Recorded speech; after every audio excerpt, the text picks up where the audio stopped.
어린 시절에 꿈을 품고 자랍니다. 그런데 이런 꿈도 세대에 따라서 유행하는 것 같습니다. 저 어릴 때는 대통령, 장군 꿈이었죠. 저는 아니었는데 대부분 물으면 대통령 될 거야 뭐 이렇게 했어요.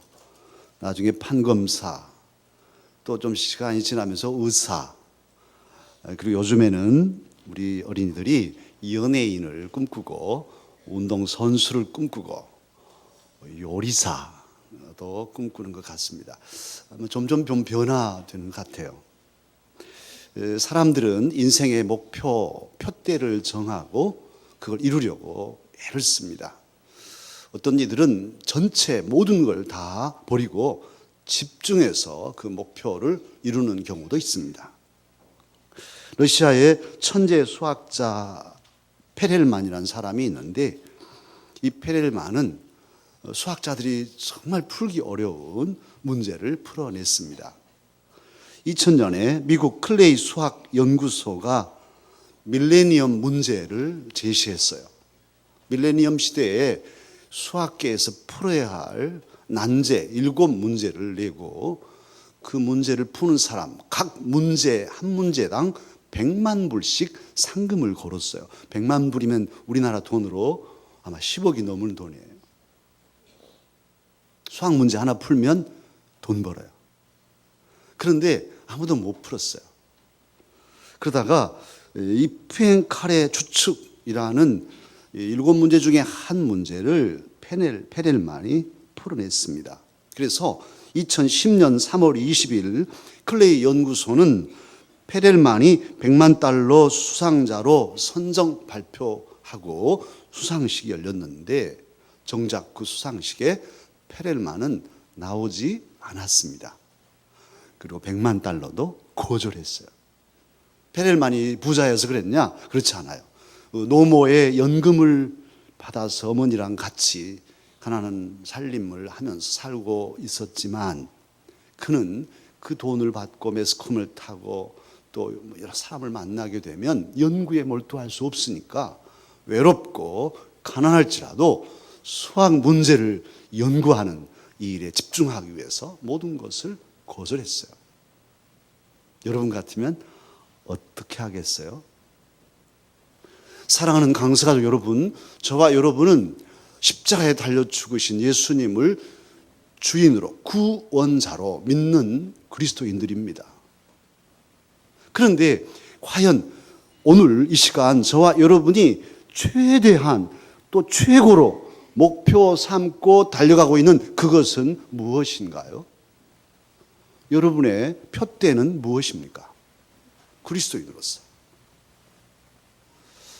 엊그제 우리 그리스도인으로서는 매우 부끄러운 사건 하나를 뉴스에서 봤습니다.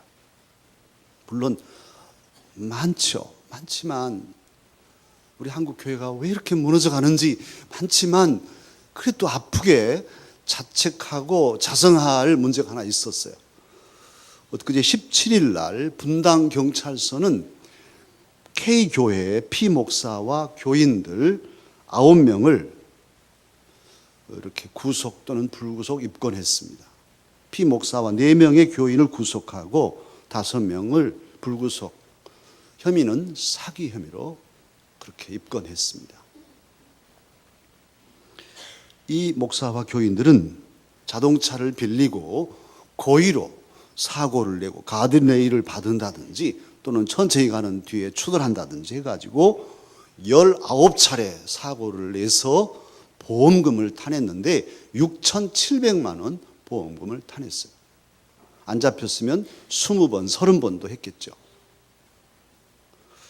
목사와 교인이 의논해서 보험금을 타내는 이게 신앙인가 두렵습니다. 작당을 해서 참으로 불법의 돈을 타내는 이 무력 신앙이 무섭습니다. 말할 수 있겠죠. 교회 재정이 어려워서, 하나님을 위해서, 하나님의 교회를 위해서 어쩔 수 없는 선택이었다. 우리가 누구에게 손해를 끼쳤냐?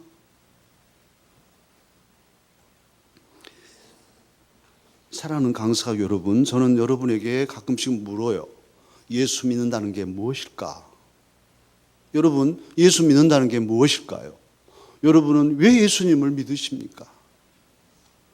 예수님 믿는다는 것이 무엇일까요? 아니, 예수님 믿는다는 것은 무엇이어야 할까요?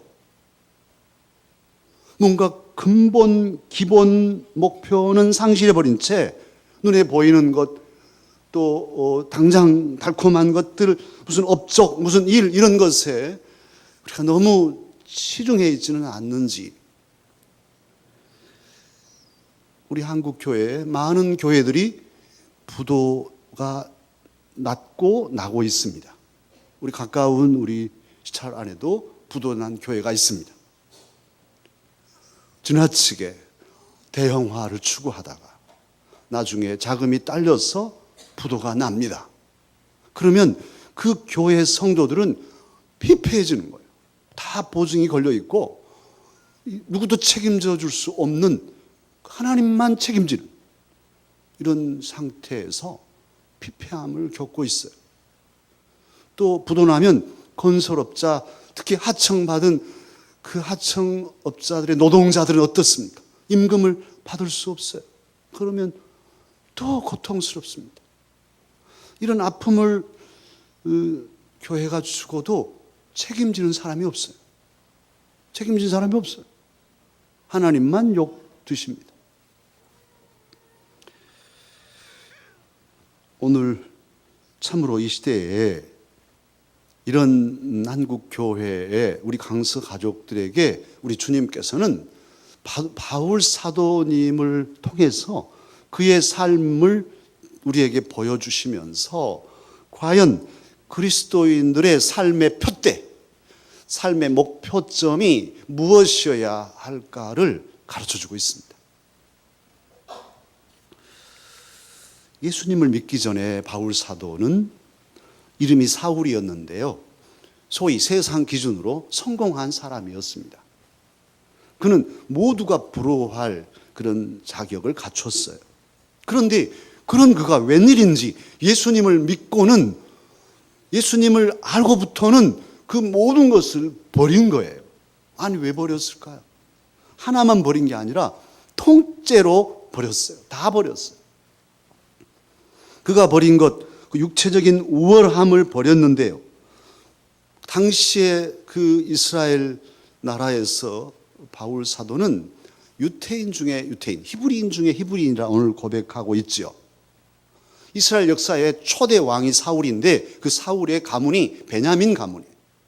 그런데 이 바울 사도도 베냐민 지파 사람이에요. 왕손이란 말이에요. 옛날 윗대 초대 왕은 사울이었으니까. 낳은 지 8일 만에 할례를 받고 전통 신앙을 고수하는 바리새파라는 이 파의 일원이었던 사람이 바울입니다. 또 학문으로서는 당대 최고의 랍비인 가말리엘이라는 랍비에게 엄격한 교육과 훈련을 받은 사람이 바울 사도입니다. 사도행전 22장에 나오지요. 그리고 사도행전 17장에 보면 철학의 도시 아테네에 가서 당시의 에피쿠로스 학파와 스토아 학파 그 철학자들과 맞서서 토론할 수 있었던 지성인이 바로 사울이었습니다. 이 바울 사도였습니다. 그리고 낳을 때부터 그는 가장 그 당시 사람들이 원하던 로마 시민권을 가지고 있었습니다. 자, 이 정도 되면 자랑하고 싶어서 입이 간질간질 할 거예요. 우리들 다 그러잖아요. 뭐 여기 있는 분들 다 마치, 저도 마찬가지. 뭐 자랑하고 싶어서 간질간질. 돈을 가진 분들은 돈을 자랑합니다. 자랑 안 하는 것 같지만 은근히 자랑하죠. 지식을 많이 가진 사람, 아는 사람 자랑합니다. 안다이 박사 합니다. 뭐를 그렇게 잘하는지 뭐 다 대답하려 하고. 또 학벌이 좋은 사람, 학벌 자랑하죠. 목사들도 막 박사 가운 입고 설교하고, 뭐 저라고 없겠어요? 저라고 박사 가운 입고 싶지 않겠어요? 또 박사도 별 박사도 아니면서 막 박사인 척하고 주보에도 박사 뭘 하고. 저도 그런 마음이 있어요. 자랑하고 간질간질한 자랑. 그걸 이기고 이게 정도가 아니다 하고 참고 가니까 그렇죠. 여러분은 여러분은 없어요? 있죠? 자식 자랑 하지 않습니까? 명함에다가 이력에 아주 장황하게 자신의 이력을 밝히고 자랑하는 사람들 있습니다. 근데 그게 다 사람의 마음이에요. 바울 사도에게도 있었을 거예요. 그런데 그럼에도 불구하고 바울 사도는 오늘 본문에서도 말씀합니다. 오늘 본문 8절에도 말씀합니다만 이런 모든 자랑거리들을 뭘로 여겼냐 하면 배설물로 여겼어요. 여러분 우리 몸에서 배설되는 게 뭔지 아시죠? 그것으로 여겼다는 거예요. 이걸 표준 세번역은 오물이라고 번역해요. 오물로 여겼다는 거예요. 그리고 공동 번역에서는 쓰레기. 이 모든 영광, 육체적인 영광, 학벌, 교육, 지식, 가진 지위 다 이걸 쓰레기로 여겼다는 거예요. 놀랍죠. 어떻게 그럴 수 있었을까? 또한 바울 사도가 벌인 게 있어요. 그것은 신앙인으로서 사도로서 경험한 놀라운 영적 체험들과 그가 사도로서 이룬 놀라운 업적들입니다. 아주 큰 업적을 이루었는데 그것들을 다 버렸어요.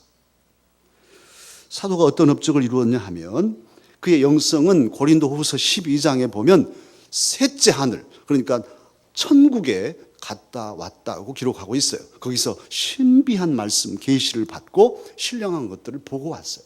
그것도 고린도후서를 쓰기 10여 년 전에, 14년 전인가 먼저 그렇게 일찍부터 영적으로 최고의 경지를 달리고 있었어요. 그가 주님의 복음을 위해서, 주님을 위해서 이룬 업적들이 무엇입니까?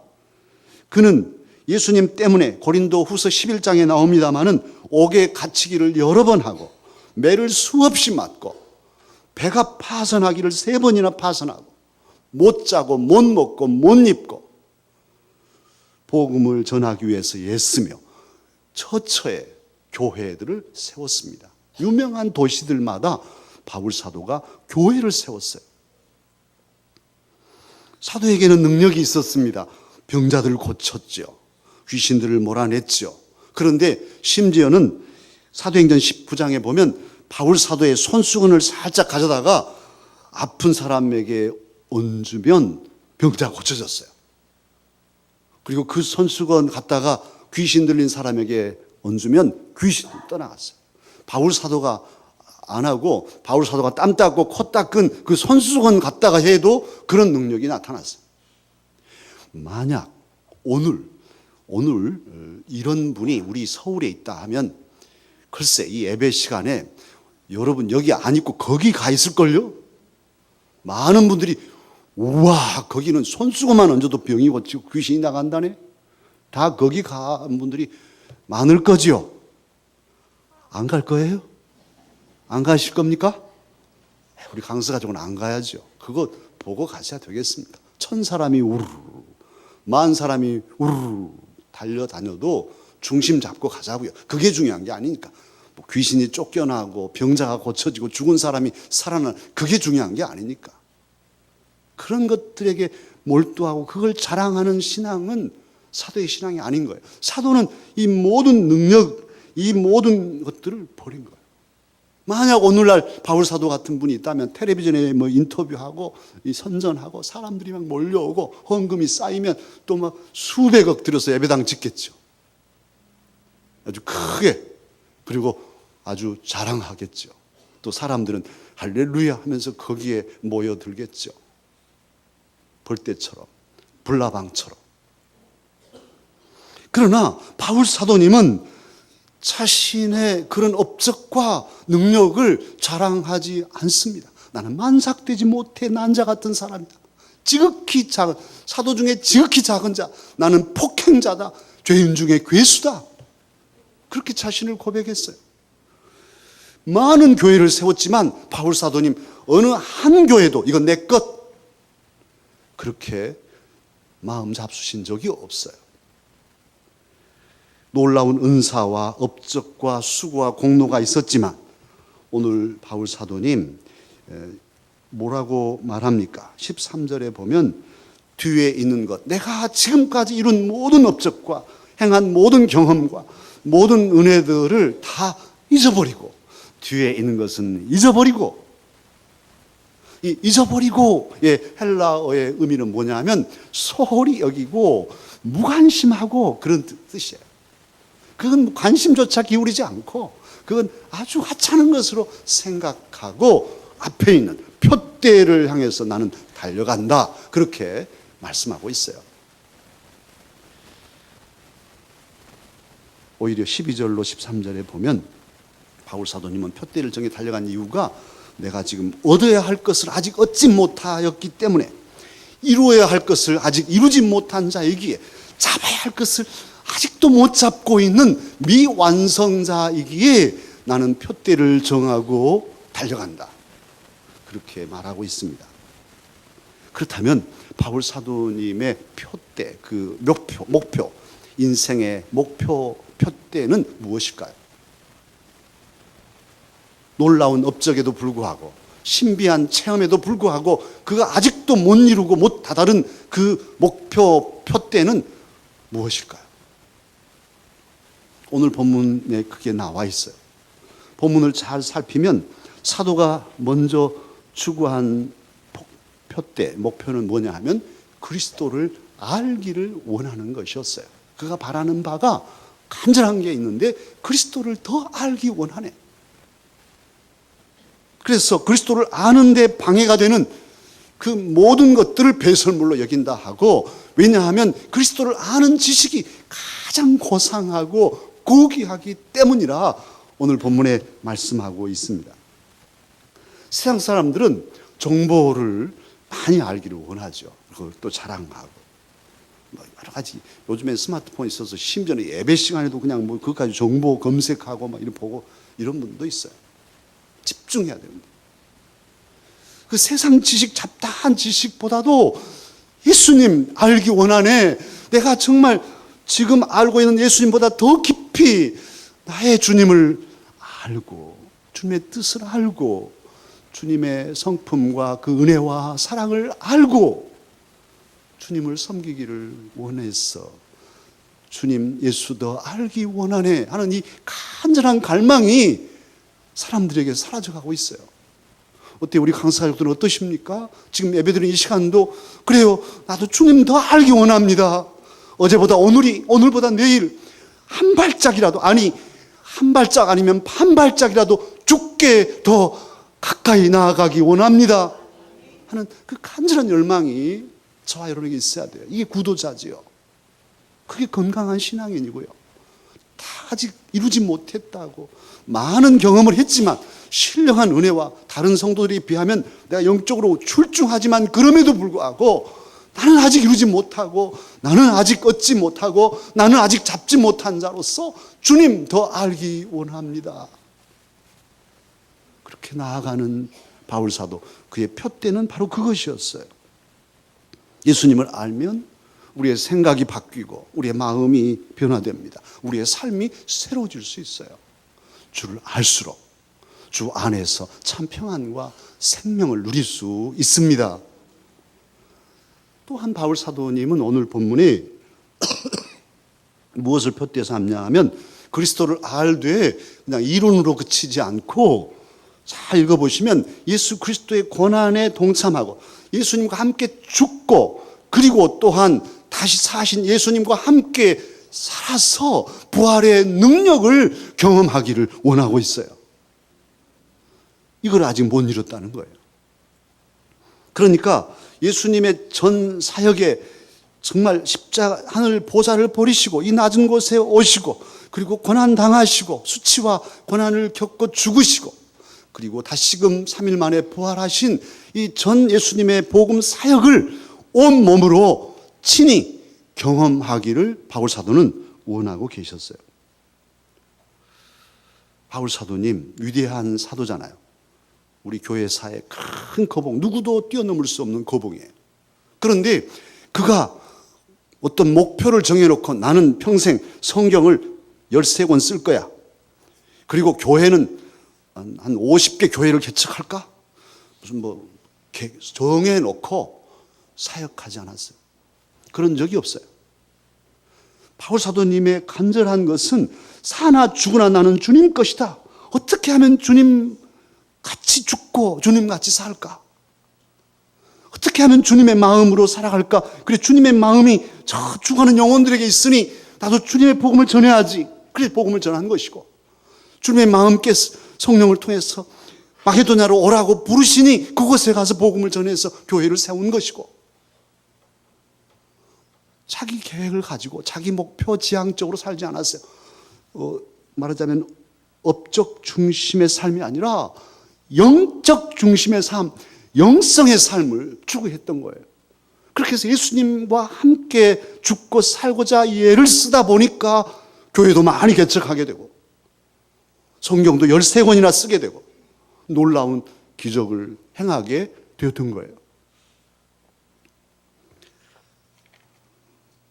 그러면 왜 바울 사도님은 예수님과 함께 죽고 예수님과 함께 다시 살아 부활의 능력을 경험하기를 원했을까요? 왜 그것을 자신의 목표로 삼았을까요?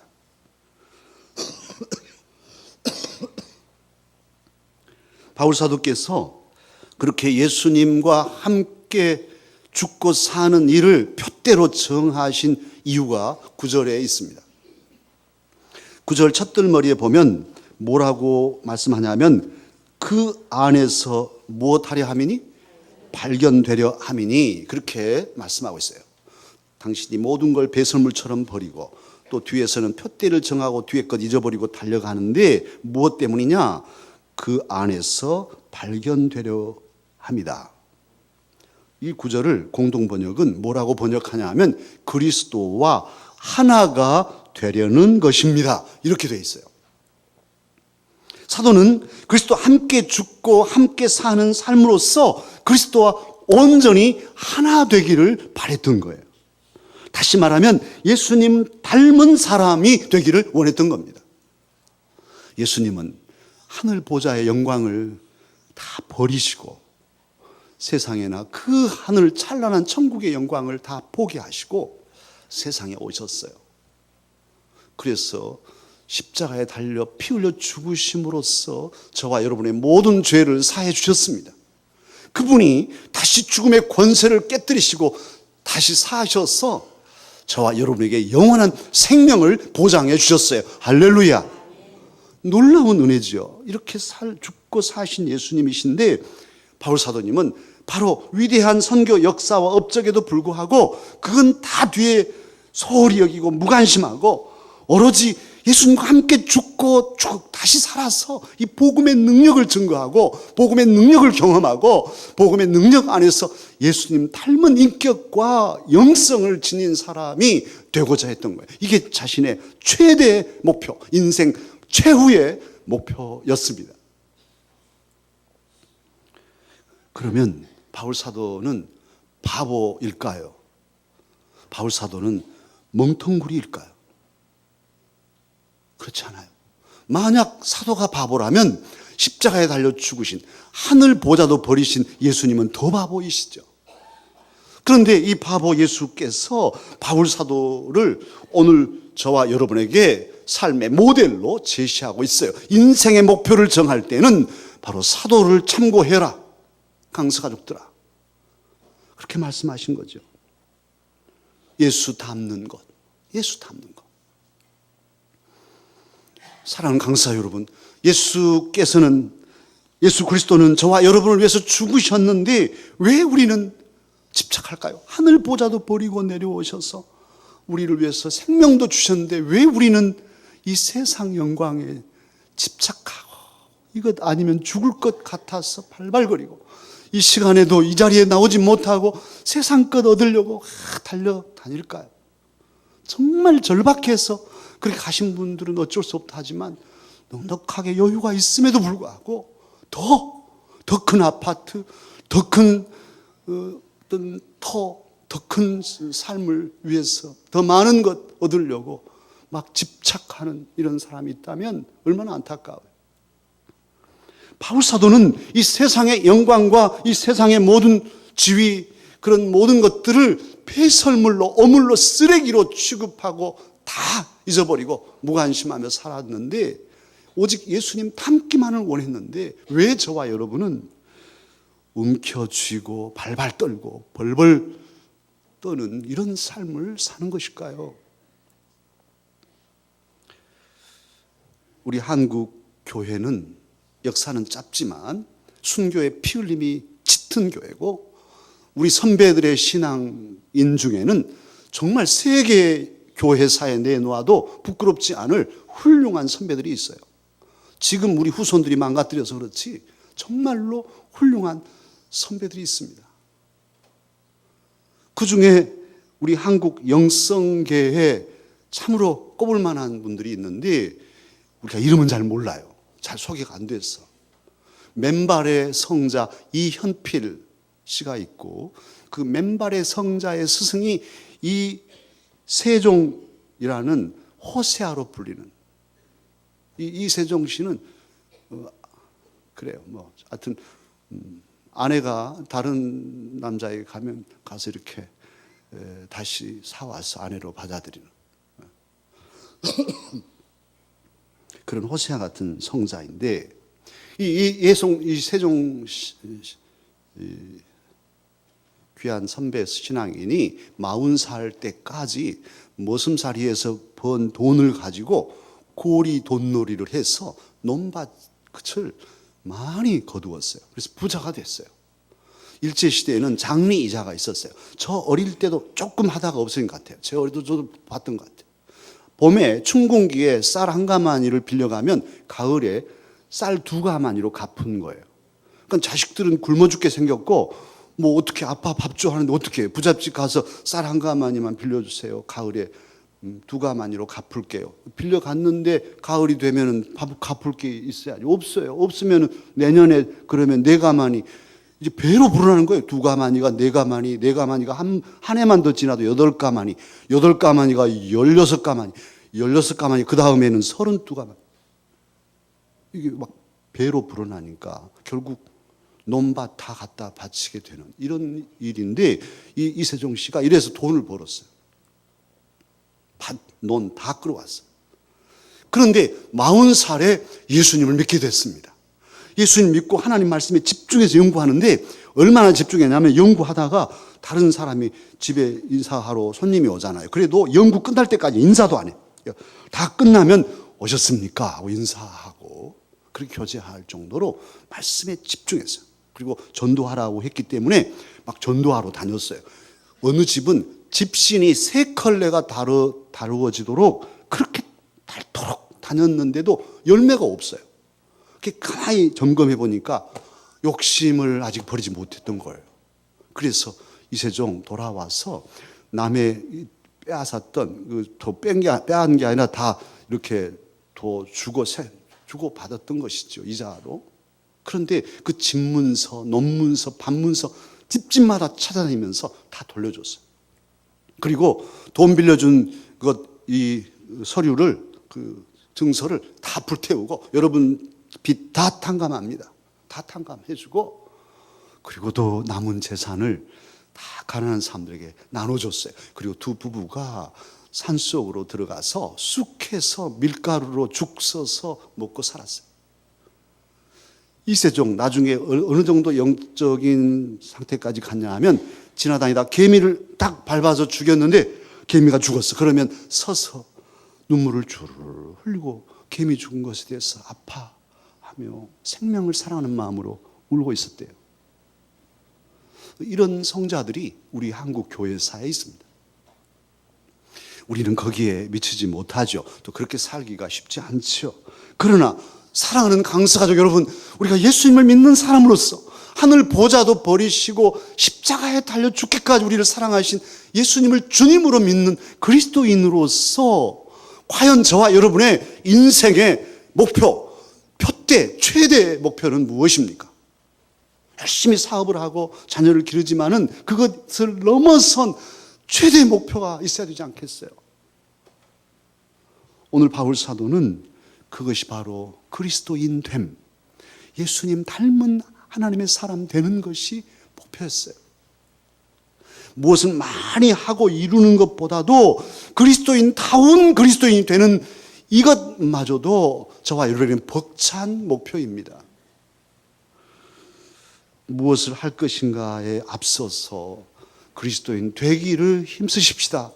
예수님 닮는 사람 힘써 이루십시다.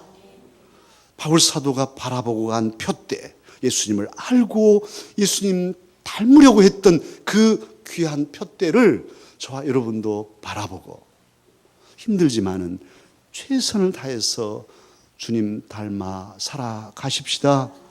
그럴 때 우리의 삶이 완성은 안 되겠지만 그래도 조금이라도 더 주님 닮아서 주변에 그리스도 향기를 알리고 내가 죽고 내가 다시 살아서 그리스도인 될 때 가정이 행복하고 가족들이 행복하고 교회가 평안하고 세상 속에 나가서도 하나님의 나라를 세우고 주의 영광을 드러내게 될 것입니다.